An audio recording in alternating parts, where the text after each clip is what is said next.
Good afternoon, everyone. I'm Ikra Osman, DI Program Manager for the GDEIB Awards. I welcome you all to the GDEIB Orientation webinar. Please note that this session is being recorded for the learning and reference purposes. Today's session will be led by Mr. Zahid Mubarak, CEO HR Matrix, who will walk us through the GDEIB framework and guide you on how to proceed with your participation in the program. Zahid is a transformational leader who pioneered the introduction of global HR competency standards in Pakistan throughout a strategic partnership with Society of Human Resource Management (SHRM), the world's largest HR association representing over 340,000 members across 165 countries. Thanks to his persistent efforts, more than 150 leading organizations in Pakistan now have SHRM certified professionals, many of whom are enjoying successful careers both domestically and internationally. Well, Zahid's second major contribution lies in the development of 30 global HR standards at ISO, International Organization for Standardization in Geneva. He also worked collaboratively in face-to-face environment with more than dozens of national standard bodies, including those of US, UK, France, Germany, Italy, Netherlands, Japan, Australia, Singapore, and Indonesia. His third area of expertise in diversity, equity, and inclusion. As a global expert, Zahid has contributed to the development of global DEI benchmarks and led efforts to embed DEI standards across corporate Pakistan. He has facilitated DI assessment for more than 57 leading national organizations and 20 multinationals, which have while also certifying over 180 professionals, both within and beyond Pakistan, on this DI framework. He is among 3 people who have been vested with GDEIB Vanguard Award by the GDEIB authors, the Center for Global Inclusion, USA. Over to you, Zahid. Thank you so much, Ikra, for the introduction and the start. So I'll pick up from where you left. I hope everyone can see my slides. Yes, we can. Great. Thank you. Okay, so once again, welcome. It's a great pleasure. I know it's exciting time of the year when the organizations either they're completing their financial year or they are operating in the calendar year. They understand that this is the time when we ask for the submissions. And those who have done exemplary work on the D&I, they are always interested in the appreciation and the recognition. And the assessment process that we run, quite rigorous process. Overall, it takes us like around 8 to 9 months to complete this whole activity. But the core part is the assessment, and that provides a very good opportunity to understand what is happening in the market, where the organization stands in terms of the maturity of the D&I with respect to the global standards, the global D&I benchmark standards, which were developed. The last version was there in 2021. And hopefully in another 2 years, they would be further open for the revision. The organizations, they go through this process in the form of the narrative that they produce along with the evidence. So I would like to walk you through some of the key aspects. I know that every year the at least 2/3 of the organization, they repeat. They're familiar with everything. For them, the GDIB is not new, but at least 1/3 of the organizations are new. And also in the meantime, we do some modifications in the process. Like last year, we introduced the e-portal, which was a departure from the manual submissions. So this year, we are also doing some kind of modifications. One of them is the use of the AI also in the assessment process. We'll not purely rely on the AI, but would seek help, and we'll make a combination of AI plus HR plus HI, artificial intelligence, and the human intelligence. And the SHRM puts it very rightly that AI plus HI is equal to ROI. Okay, so This is just a glimpse from the past awards, which is a great occasion for the organization to get recognized at the national level and also at the international levels. And the good part is that the business leaders, they come forward, the CEOs, the managing directors, in certain cases, the board chairs, they are willing to, you know, offer their expertise in terms of advancing the D&I to serve the mission of the organization in a better way.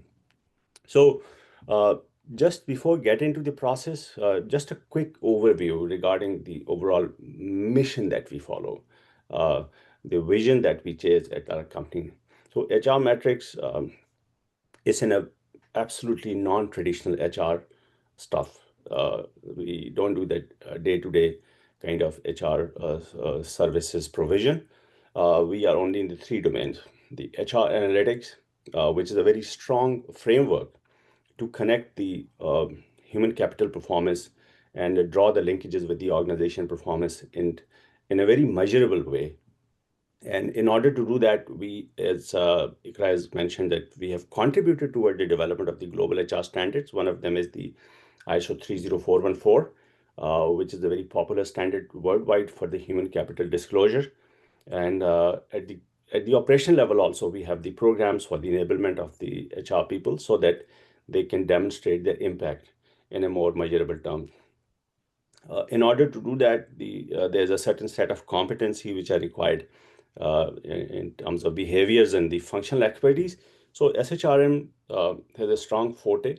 It has developed the global HR competency framework in collaboration with the 32 nations, 32,000 people, 111 focus groups in 29 cities across the world. So the SHRM competence certification, by now that's one of the strongest qualification worldwide, and we have the honor to promote in Pakistan. And third is the diversity and inclusion, again, a standard, having a clear capabilities, 15 capabilities. So if you look at all these three aspects, all three standards, having explicit qualifications, but build around the key capabilities, competencies, and there's a measurable framework. For example, HR analytics standards has got the 58 metrics in 11 areas. SHRM competencies got 9 behavioral and 14 technical competencies, and diversity and inclusion having a clear 15 competencies. And in order to do that, we run various programs, and Women for Board is another program that we actively uh, promote in order to facilitate placement of the women at the board level. Three strong values, the core values that we have. One, focus on the measurable productivity, because the organizations, they carry out all these activities with certain missions. So how it serves their mission, and as to what extent we can rely on the data, both quantitative data and the qualitative data that can help the business leaders not only look at the past performance, past productivity, but also make better decisions. And most importantly, you need resources. You need money in order to undertake the activities in the organization. How just justify the spending, the ROI, the return on the investment. These are the three things that we keep actively in mind while undertaking these initiatives. Now, I know that many of us like the diversity, but at the same time, we face disappointment. This feedback I get from the people in the market that not everyone is receptive, particularly somebody who has to allocate resources, who has to allocate money, budget, the structures. Over there, we have to keep in mind that what the mission of the organization. Not every organization has a social mandate. I think if you look at the assortment of the company that are with us, vast majority, right, rather the huge majority come from the commercial sector and the a business organization, you would say. So the job of the business is to do business. Keep in mind, we should not be shy of saying these things. Many HR people think that this is not the D&I is not for the business purpose. No, this is a wrong assumption. I'm not saying this thing myself. You look at the global standards, the first and the foremost competency is to connect the D&I with the mission of the organization and make a strong business case. Why? Because you need resources and you need money for doing all these initiatives. And if you go to the board or the CFO or the CEO, maybe the person is receptive to give you these resources on a first year basis, but for the sustainable supply of resources, the money, you need to have a justification. How does it drive the organization's bottom line? How does it create value for the stakeholders, the shareholders, the investors, not only those, but employees, the people in the community, your customers, even the general publics, the regulators. So there has to be a strong takeaway for them and the measurable takeaway. So worldwide, there's a consensus that there's a researchers like the McKinsey is able to draw a clear line of sight between the organization performance, profitability, expansion in the market, and considering these same factors, the worldwide there are different standards, and using the different standards, the regulating bodies like the Security Exchange Commission of Pakistan, the State Bank of Pakistan, they come up with a mandate for the organization. They go for the enforcement. Now, we are not the enforcement organization. We basically promote more of a proactivity in the D&I. So over there, it's very important. It's very important. Keep in mind to look at the organization, impact on the organization performance. And it's not a secret now. If you look at some of the leading companies in Pakistan, we have just showing some of them, not all of them, like the Unilever, the Jazz, Telenor, Care Electric. By now, they're able to have a clear impact on the bottom line. It's verifiable, it's sellable, it's traceable. Like the Unilever was able to have 25% increase in the personal care sales in a 3 years time frame, and this is attributed to the D&I, the Jazz. They're able to have rise in the female cash users, which is their business. The Telenor was able to have the 150 million saving in the overall monetary term because of the reduced turnover and better retention strategy. The K Electric, because of the better service efficiency, huge amount of saving, like 50 million. And it's not just one-time effort, it's an ongoing effort. And the packages group, a reduction in the labor cost in monetary terms in the ESG clients. So why I'm citing these things in the beginning, that if you have at the time of the start of the D&I, if you have the ends in mind, your chances of success would be far better. And even if you do not have these things in your organization, you can always look at the similar organization even within Pakistan, because by now we have around 77 organizations. 57 out of them belong to the nationals, are basically the national companies, and at least 20 are multinational companies. So you are in a good position to seek reflection. Now, from where you can see this reflection, we have a very good publication in the form of the D&I magazine, where the organization voluntarily share their impact, and the initiative, the programs. You can read and carry home this lesson, particularly the new organizations and even the existing user organizations. Those who are already implementing the D&I, they should keep in mind the D&I is a very broad framework, the GDEIB. It has 15 categories, and if you are expanding, you want to go to the more things that you want to do, you need more resources and a clear justification of spending. So how this is doable, look at the best examples. These are publicly available. If you need any support, let us know. Me and my team will provide you the link, have it downloaded, understand. And we also have some recorded videos of these organizations, because in the past we conducted the programs, and we are happy to facilitate the companies. At least 3 people we want to facilitate in every GDIB award applicants companies to benefit from those videos by using uh, those videos. Yesterday, I was talking to one of the senior executive in the banking sector, and she was doing, in fact, a D&I certification program, and she said that the amazing videos they are from the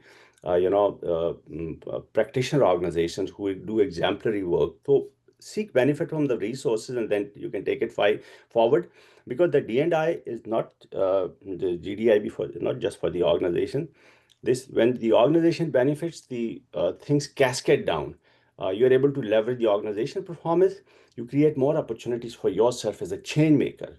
The organization is willing to grow you, and we have seen this evolution. 2015, when we introduced the standards, the D&I charge holders were at a very tactical level, entry level, but now you have the senior positions at the managerial level, the head level, at least there are 22% of the organization where there's a clear dedicated responsibility at the board level.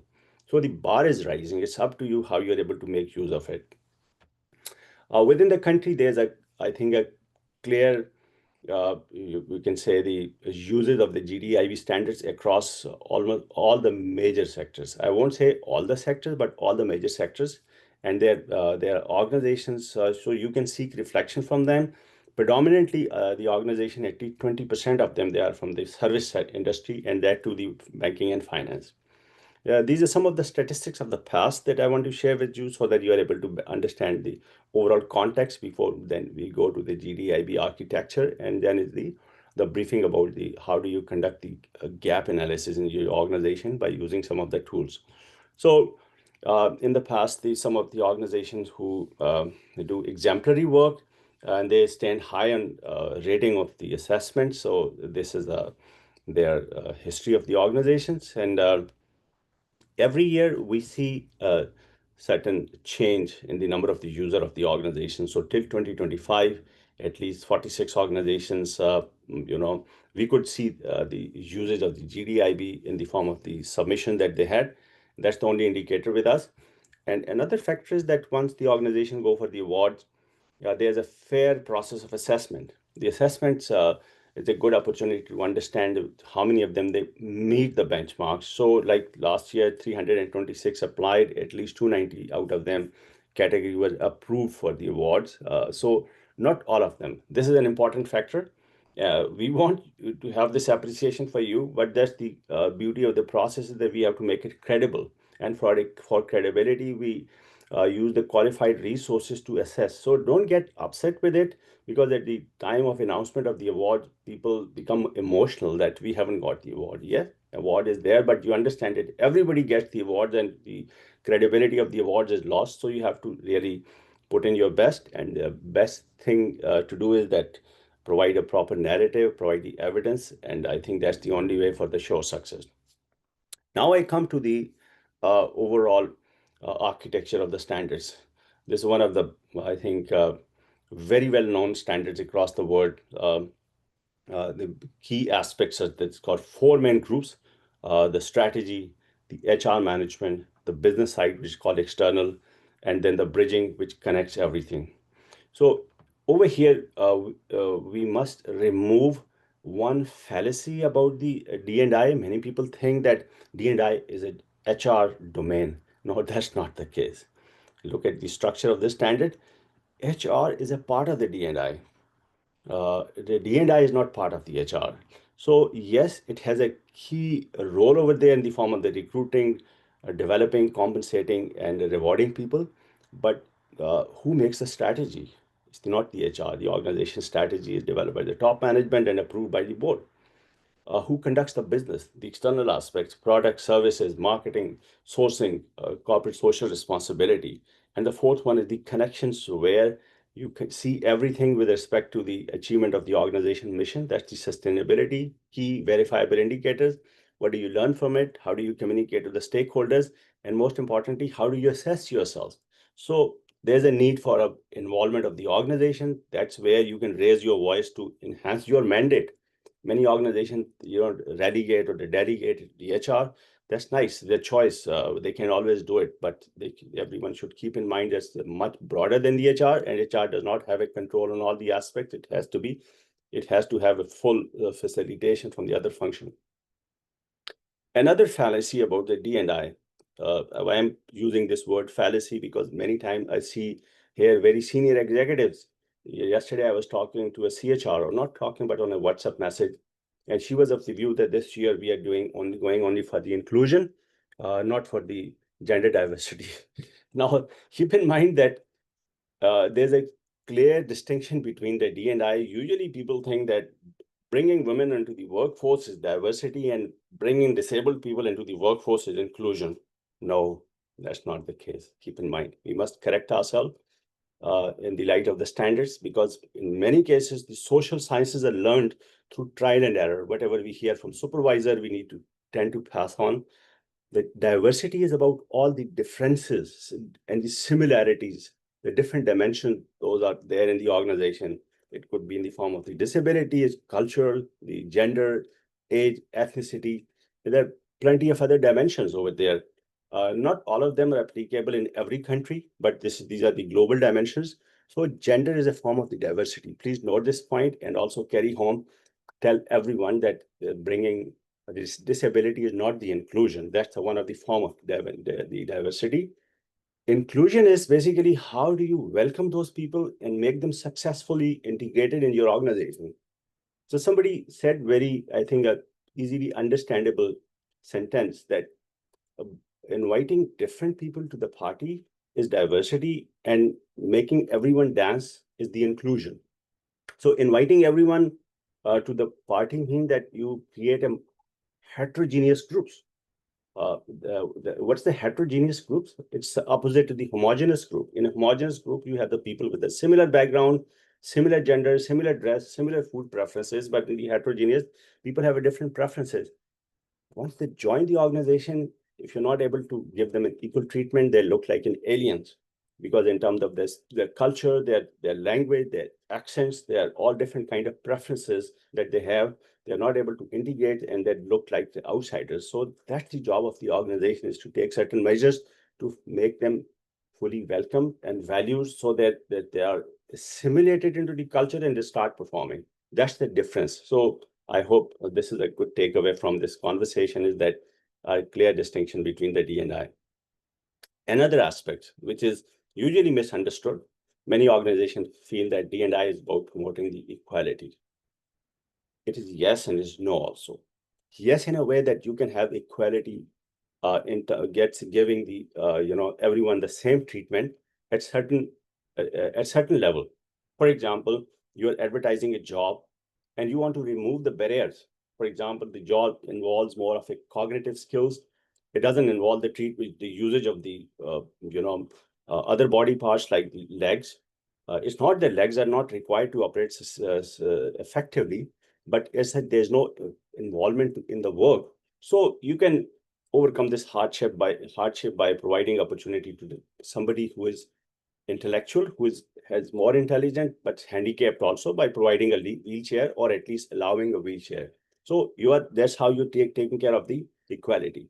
But if 40 people apply for the job, can you select 40 out of them? No, you have to select one. And that is where you have to consider the relevant job factors, whatever is required for that particular job.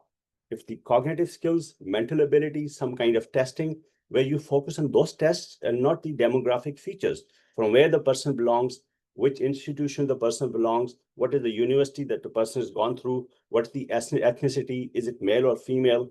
These are the things which need not to be considered. If it's got no relationship with the job, if there's a relationship with a job, you can always do that. For example, you are inducting a gynecologist in Pakistani environment. You cannot have, you would not like to have a male gynecologist. That's a job specific criteria. But if that is not there, you should not unnecessarily tie a certain gender to it. Like in many cases, we see that we need office secretaries, person should be female. Now, trust me, word by this, there is no linkage of the job with the male or female. Many male also do it successfully. It may be a preference of that organization, but there's no correlationship. So that's why you have to understand the difference between equality and the equity. And you can see the image that I have produced, but I've shared, I haven't produced it. I just copy pasted and used it. So understand the difference, that providing an equal opportunity to everyone, but you should not be helping any out of these three to overcome this barrier. They have to struggle to cross the barrier, and that is called the equity. Whosoever is able to cross the barrier in terms of the selection criteria or whatever thing that you process that you're running, that's how you'll be promoting the equity. I showed you the triangle, the GDEIB. Now I'd like to slightly expand on it. Over there, you could see only just one word. For example, the vision, strategy, and the business impact.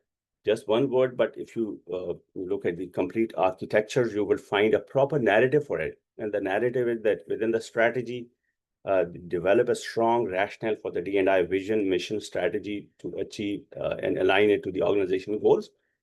The next one is the leadership. hold leaders accountable for the implementing the D&I vision, setting goals, achieving results, and being the role model. Third one is the structure, visible, dedicated support and structure with authority and budgets to effectively implement the D&I.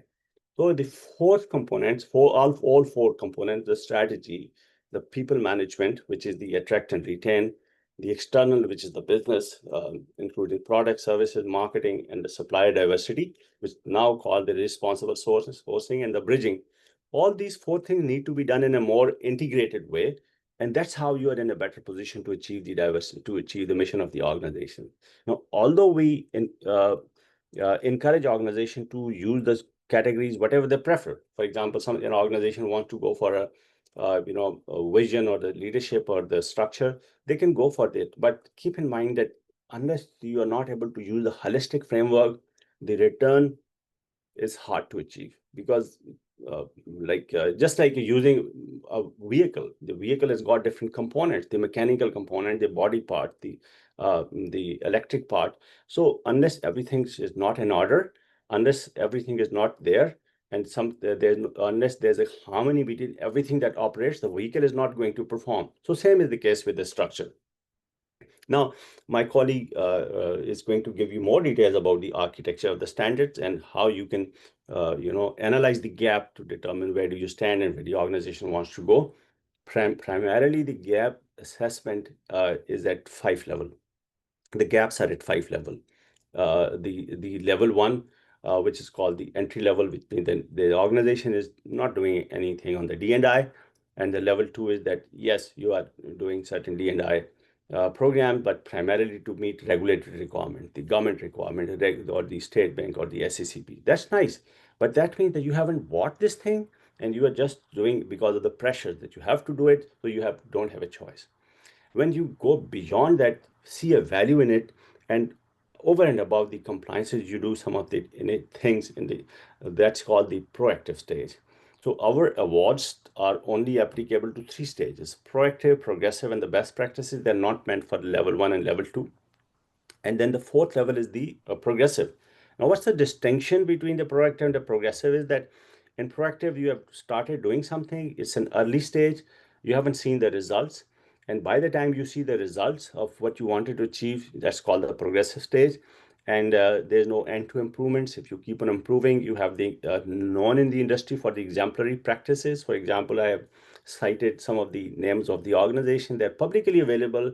You can using the AI or maybe Google, you can retrieve this information. So there's a widely known in the market. So that's the stage for the best practices.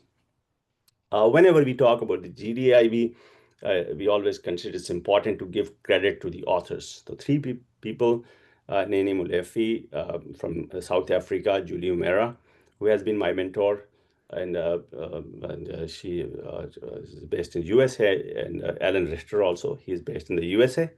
And then 112 people across the globe. They were consistently involved. They were consulted. They were, they were consulted in a way that, in terms of understanding the global trends, and also their input was obtained to develop these standards. So fortunately, I'm one of them, and the standard was developed in 2021. By now, worldwide, there are at least 4 organizations who are carrying forward this standard. They're called the GDEIB partners. One of them is called the D&I Leaders, it's based in the UK. The another one is the Institute for Developing Across Differences. It's based in the US and also has extension in the Netherlands, Europe. Third one is in Diversity Atlas, it's in Australia. And fourth one is the HR Metrics, Pakistan. Now, what purpose does it serve, the GDEIB? At the larger level, at the middle level, at the at the grassroots level. So I see it from the 3 standpoint. One is called the macro level, where you are able to have connection with at least 6 sustainable development goals. The GDEIB explicitly chasing those goals, and you are contributing to to greater good of the society and creating a better and equitable world for everyone. Then is the meso level. At the country level, at the industry level, you're able to, create a more of an inclusive environment, trying to create more opportunities for the underrepresented segments. you are driving a social cause, social mission, but at the same time, with a strong connection to the organization performance. And the micro level, the organization level, where you can see the visible indicators, as I've shown in the beginning, in terms of the market expansion, the ROI, the shareholder value, customer satisfaction, reduction in the defects, the customer, the client base, overall retention, better engagement and a better culture. And most importantly, how do you make decisions in the organization that reflects the culture of the organization. It could be at the board level, at the top level also, management level also. So is there an improvement in the culture of the organization? What are the indicators? So these are the different levels where you can benefit by understanding the framework. Now, what is the framework? Where do you stand and where do you want to go? That's called the gap analysis. That's where I think my colleague is going to come in. But short of that, I must tell you that the process that we run, it's a well thought out process. We have learned from our practice in the past. We started initially in 2015, but formally we launched the GDEIB in 2018. So based on this process has been evolved that we give an early alert somewhere in the start of the June. Then there's a call for submissions, which has already started on 1st July, is going to close on the 31st of August. In the meantime, the organization, they have to, do certain formalities, like they have to go for the submissions, have their payments cleared. And keep in mind, I must clarify that the payment is not kind of to guarantee for the awards. As I've told you, many organizations who do not get the award, but the payment is meant to cover the logistics. It also covers the many other aspects of the assessments, because obviously everything involves expenses, but it's not a guarantee and of the winning of the awards. And secondly, we do not accept the kind of sponsorship also for the awards from the organizations who participate. This makes us different because traditionally in the market, the awards are there, but the awards do not enjoy the credibility, because at the same time the organization get the sponsorship and then call them for the awards. So one of the beauty of this process is that this evaluation is undertaken by a very competent jury who has a deeper expertise. Many of them, they are the authors or at least the expert panelists or belong to the audit firm. So there's a data validation, and some of the data that the organization considered that it's important for the branding. It's the organization choice. We have an outlet in the form of the magazine. They can publish over there. My team is always contacts to ask for the submissions for magazine. This is optional. It's nothing mandatory. And you have the portal access. Once you submit your contents, it's being reviewed based on the review of the jury. The result is compiled toward the end of the year, like 1st January. This Happy New Year. We complement this time with the exciting news that your organization are willing to hear. And then usually our awards are announced around the International Women's Day, which is 8th March. But this year, 8th March is falling in month of Ramadan. You understand this is not doable. So that's why we extended our the award date at least 2 or 3 weeks after the Eid, so that we have I think it's a good time for conducting the award. This is a glimpse of the jury from the past, enjoying representation from almost all the different parts of the world, and just to make sure that we have a flavor of the clear understanding of the D&I, and particularly by the people who have the deeper expertise over there. It also has, I think, one of the key component to ensure the impartiality and integrity of this process is the participation of the CEO of a big international audit firm in Pakistan. Over here, I stop. Is there any question or comment till now? I'm happy to take these questions or comment toward the end, end also, but before I hand over to my colleague, if there's anything you want to ask, whatever I said so far, or anything other than that, I'm happy to have your questions, and Ikra is going to explain the portal. So I stop.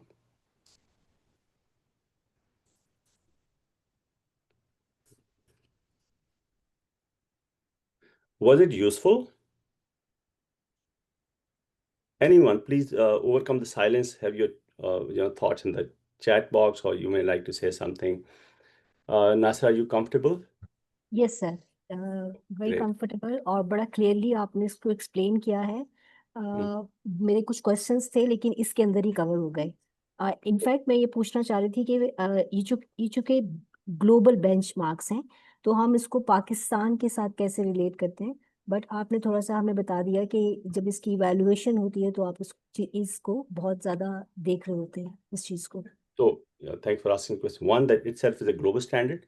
Secondly, we are one of the authorized organization. I've shown you at least 4 organizations, one of them in the US, UK, Australia, and Pakistan, which has a mandate to use this standard. And this year we have created another provision. Okay, till now, only the people, organization from within Pakistan, those who are national, the multinational companies are applying. This year, we are creating an opportunity for any organization across the globe. It's their choice. They may apply or they may not apply for it, but we are creating this provision for more organizations around the globe so to take part in it. Let's see how this evolves. So this is how it qualifies it to be a global intervention. Right, sir. Thank you. It's Thank you. clear. Okay. Thank you, sir. Any other comment, question? Zahid, do the companies having at the different levels of GDEIB get the awards, or only the 4th, 5th level companies get it? Any level out of these 5 levels that I talked, except for first 2 level, inactive and reactive, there's no award for it. But the proactive, as long as you meet the benchmarks, the awards are not competing awards. It's not that one is going to get at the cost of another. If, for example, 10 companies apply for the award, all of them, they meet the requirement, they all will get it. But it's only a meeting the criteria. And there's no such comparison also, no headcount comparison. You have to see the benchmarks. I think you'll be able to see the benchmarks and meet the benchmarks and you'll be eligible for it, but provide the evidence also, because comparison is not possible. Every organization operates an own cycle on context, on evolution also. So it's the independent assessment. I have a question. Yeah. My name is Aisha, and I have joined from Bank Islami. So this is the first time we are participating in something like this.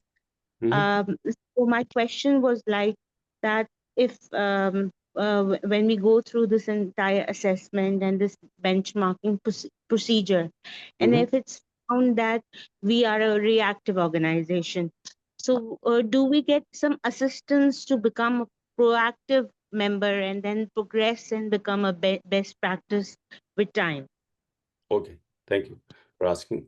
By the way, your organization may be new, but I think you have somebody in your organization newly arrived from another bank who has much more expertise. So I'm hoping that you're able to benefit from that.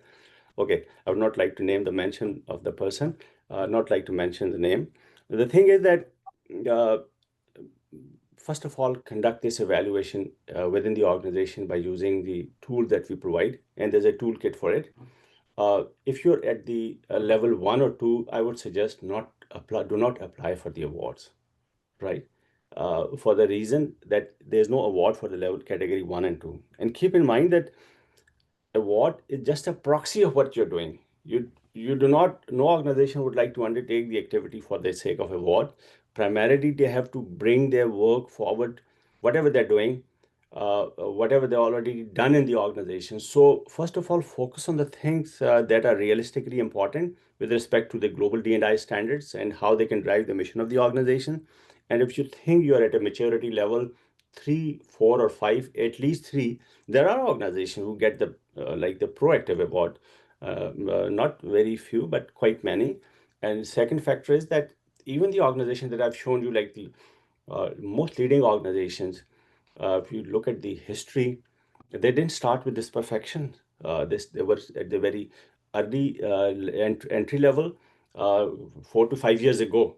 So somebody, I think the Stephen Covey, I read his book and said that if you want to get to the closer to the buffet, you have to stand at the tail of the queue, right? So it's basically depends upon wherever you are. Do not shy of getting into the process and carry out your assessment before you enter the process. And my team is going to help you without any financial considerations to determine where do you stand, and that would determine the next objective where you can go. So I hope you got Yeah, answered. thank you. Yeah, because I'm looking forward to what are the benchmarks and then identifying where we are in the stage. Super. So one that we have portal, but we have an Excel sheet also where you can do this assessment internally, and we have a previously recorded video also we can give you, which provides all kind of guidelines how you can do the assessment. So Ikra, please make sure that Aisha gets this information and she's able to absorb this information also, and we'll be happy to guide you on that, right? In fact, we do not provide basically as such consulting, etc., because obviously that's one of the consideration of the awards is that all kind of education is available, but you have to put in effort to understand it. Okay. All right. Anything else? Excuse me, Zaisa. Gigi, go ahead, Jamil sir. This is Jamil Aman from OGDCL, and I want to share with you that OGDCL once upon applied for this award in, I think, 2019.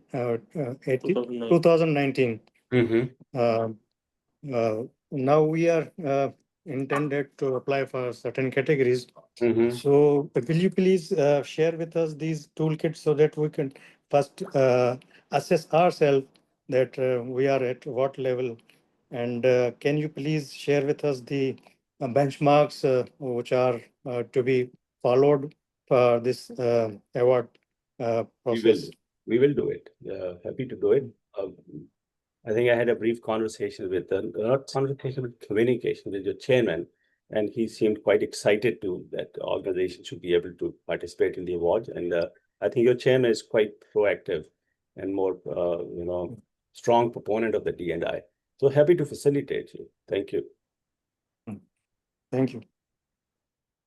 Okay, and if you have any further question, comment, let me know. Otherwise, we can go to the portal briefing.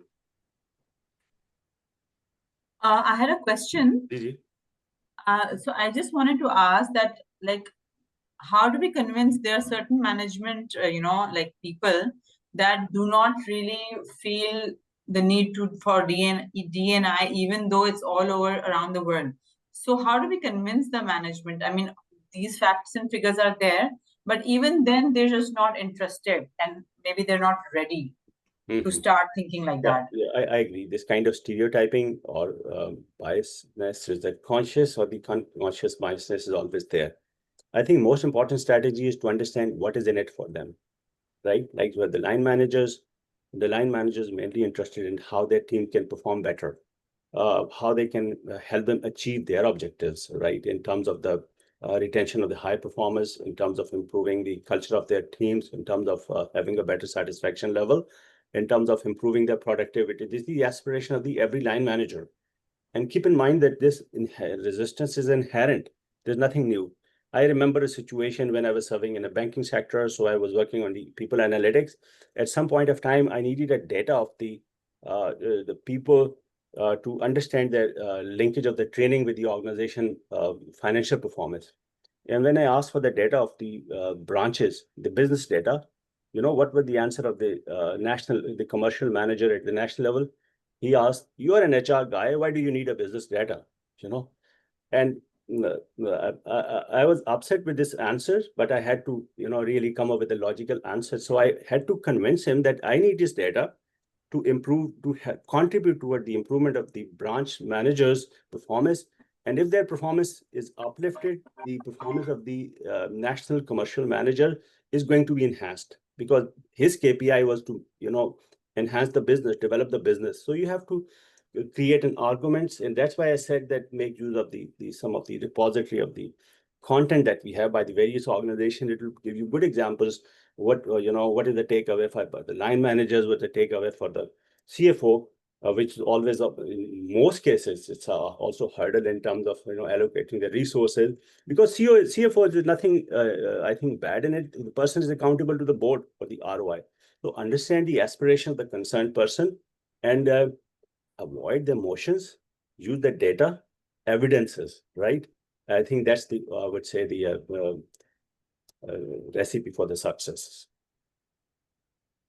Any other comment? Okay, I think Ikra, good to go ahead. Zara, you want to say something further, or we can move to the portal and No, thank you. It's a struggle. I think it will take time, but obviously we can keep on trying. You have to start from somewhere, and keep in mind that if there's a challenge, there's an opportunity. There's no opportunity when there's no challenge. So you have come across a challenge, you meet the challenge, and that gives you more sense of fulfillment. So Ikra, go ahead. We'll still have time for the questions toward the end. And that also, everyone, please keep in mind that we planned this webinar for an hour. After an hour, if you wish to stay for another maybe 10, 15 minutes, because this is what this, I think, slightly delay that I expect based on the question answer that we had. And it's your choice. You want to stay put, you can stay. Otherwise, you want to leave, you can always have the freedom to do so. And okay, Ikra, go ahead. Thank you. Thank you, Zahid. Okay. In this session, I'll walk you through the GDEIB award submission portal, which is a dedicated platform that enables your organization to submit the entries for the GDEIB awards. So as a first step, once your company confirms your participation into the GDEIB awards, the HR Matrix team will create your account on the portal, and an automated email like this will be sent on your email. Over here, you can see the link of the GDEIB portal along with the username, email, and password. Once you will click on this link, it will lead you to this submission portal. As a first step, you can see that you will see the read submission process. Please take some time to read this section carefully because it contains all the key instructions for making a compliant submission. To further support you, I will also be sending you a step-by-step GDEIB award guideline. This is a process, this will be sent through my personal email, from my personal email through Outlook, and this is a PDF document that provides a clear walkthrough for everything I'm explaining today and will be useful as a reference process. So as a second step, once you will go through all the instructions, you need to log in by using the credentials that were shared with you over email. So I'm entering the username and the password over here. Once you will log into this you will log into this account, you will be prompted to complete your company's registration. Enter all the necessary company information I'm entering over here as a demonstration purposes. So I'm just putting in some sample data. So you will be doing exact same process. Okay, I'm just filling out the data. Let's say you're from a banking industry, you will enter your city. Please ensure to put an exact and updated data of your CEO, CHRO, and the focal person because we will be using their contacts for the future submission communications. You will be entering the focal person name along with the designation. Let's say it's manager, and just enter the email. Okay. But please do not enter the private email IDs, use the official email IDs. We will not communicate with anyone else, but these are the credentials that are required from the data. At some point of time, there's a need for any contact. Yes. After the registrations, you will be shown this category list of GDEIB award categories. Write down the number of categories in which you wish to apply. For example, I'm just applying in a single category. I will select this from this checkbox.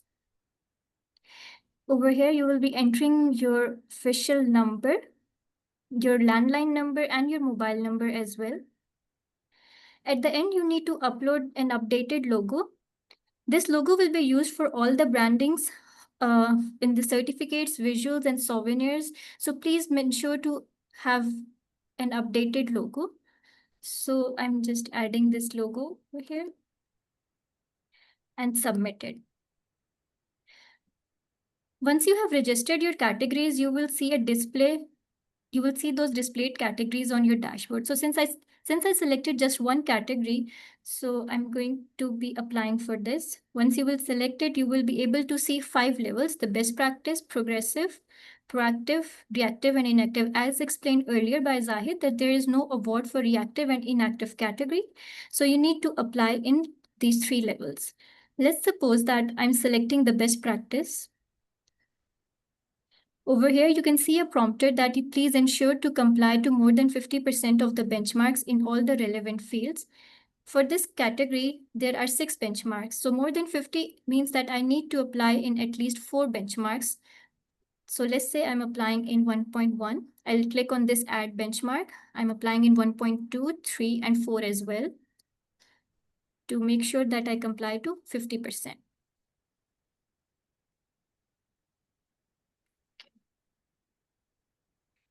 Now I'll proceed to the submission. For each selected benchmarks, you will be asked to write down a narrative of 300 words. On my screen currently, you can see that I have written down some sample narratives. So I'm just copy pasting these narratives over there. You will be mentioning that how your organization is applying these benchmarks. So let's say I have pasted this narrative. It is of 146 words. I'll now go ahead and I'll repeat the process for the remaining 3 benchmarks. So, Ikra, just like to add on that narrative primarily should meet the benchmark. You see the Yes. statement, whatever has been asked in the statement, and the narrative should complement, because this is the critical component in the assessment and the decision for whether you deserve an award or not, and supported by the evidence. Yeah, go ahead. Yes, just if, for example, for 1.2, we need to mention core values, source of innovation, and all these things. So you can see they're clearly mentioned over here. So I'm just copy pasting them. So it's better to make a separate document in advance so that it reduces Yeah. your workload and you can move straight to the submissions. Let's say this is the narrative for 1.3.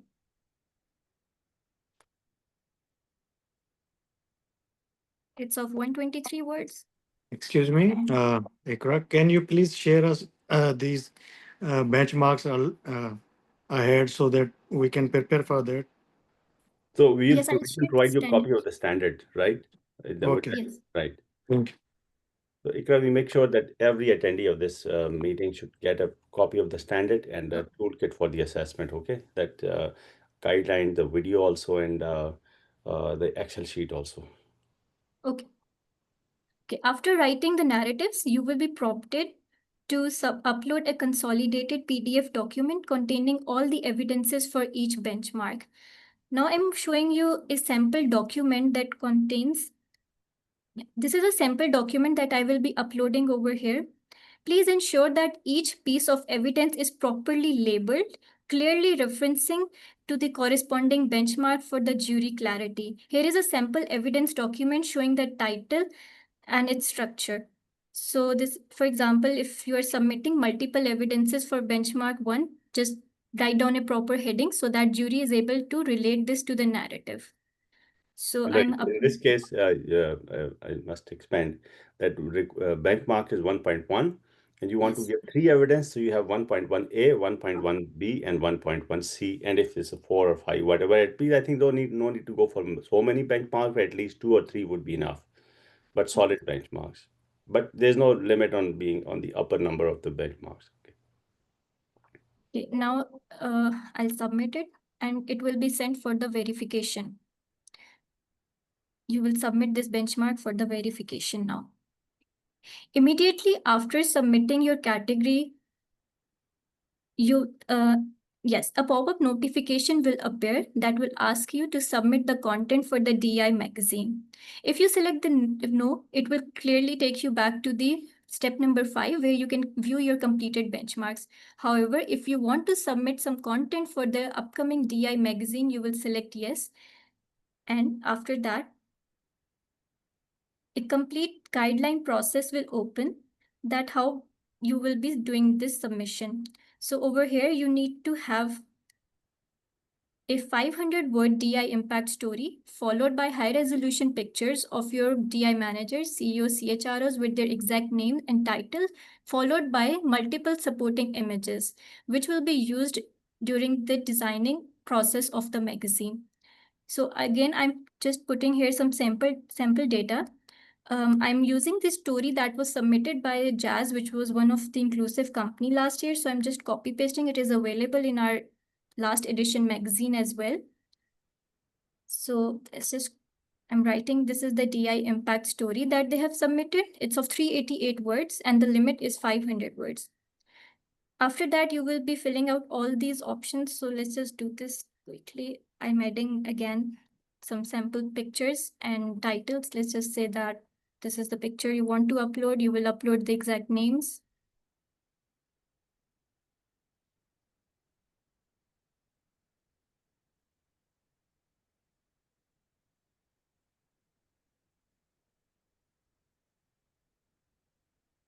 Yeah. Now you will be uploading the supporting images, and over here you can add multiple files. So let's just add 4 files and you will submit the content for the magazine.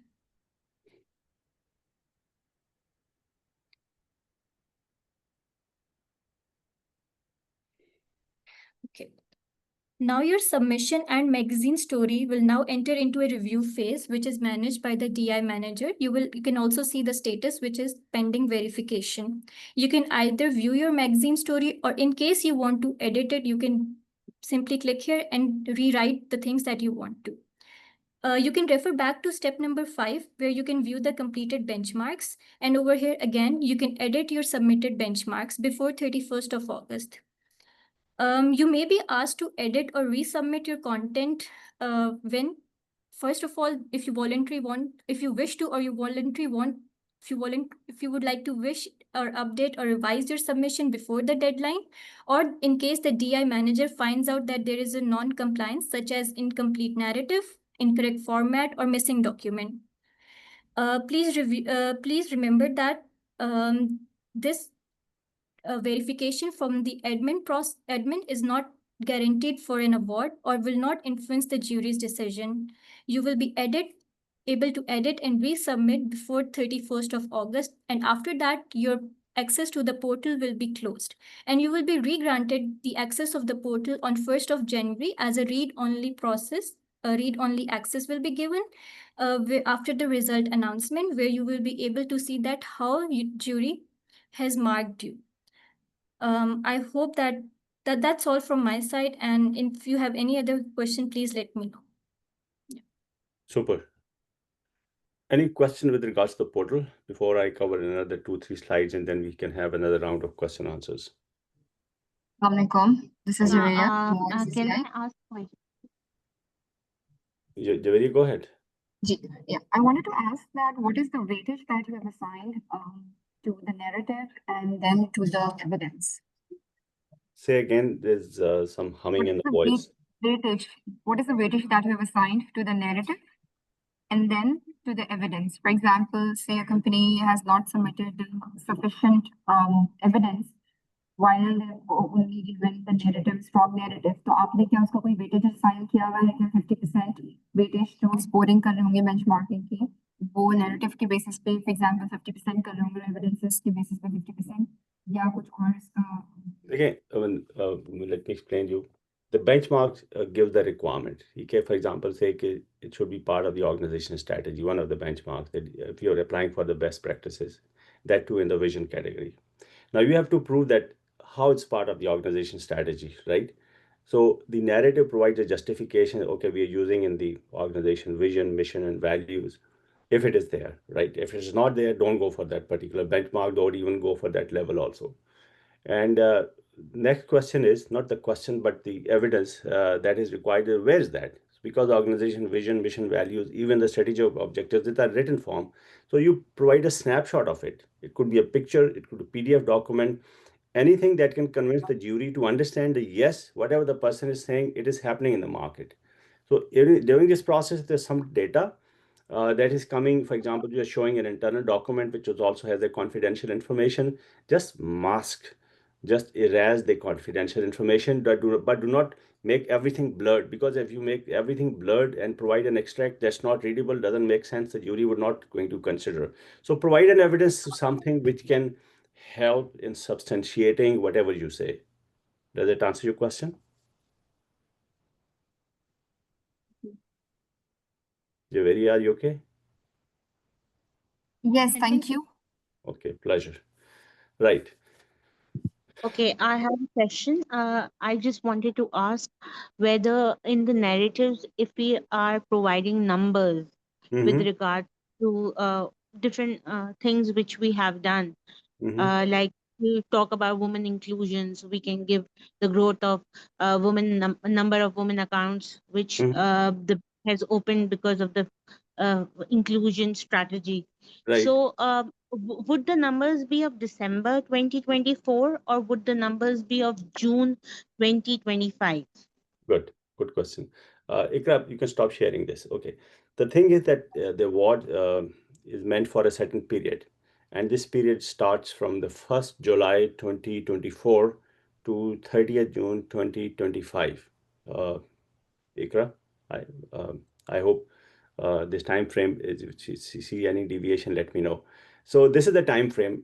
So there's a possibility that you started something new in this process, or maybe you're already doing something for past couple of years, but that initiative you want to count for this year, it should be an ongoing initiative, and you don't, if the reference should be to some of the thing that you had started right now, or if started in the past, it should be ongoing, but for this period.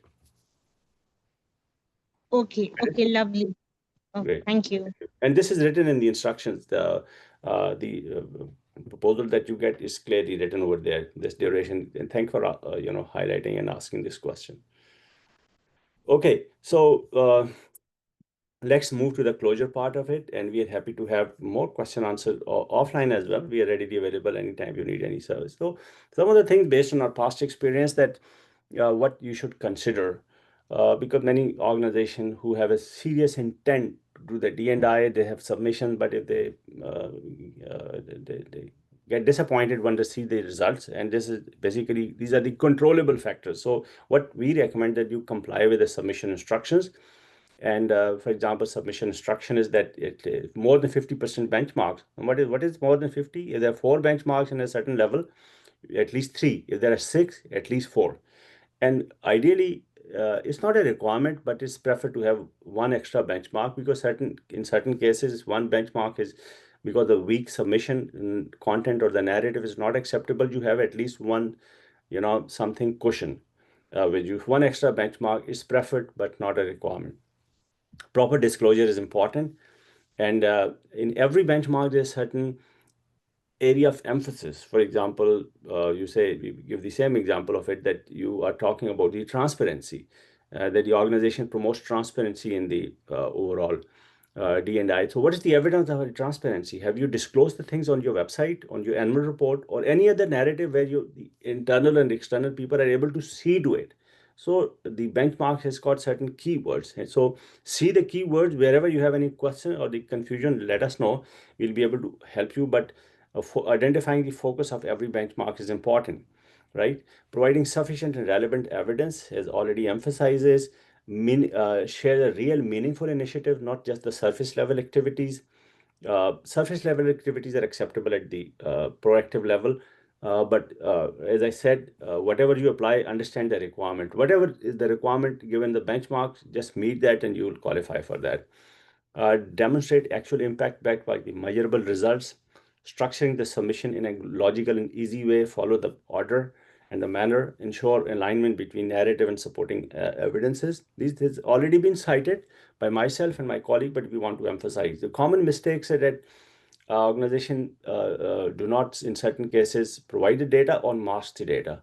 Keep in mind that we enjoy certain layers of confidentiality. One, that we fully ensure the data is not disclosed to any unauthorized person.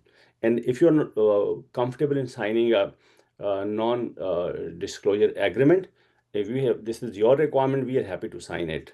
We fully protect your data, and we do not disclose it to any third party. But still, in the meantime, there's something you don't want to disclose, something really has a competitive advantage for your competitor, mask that information.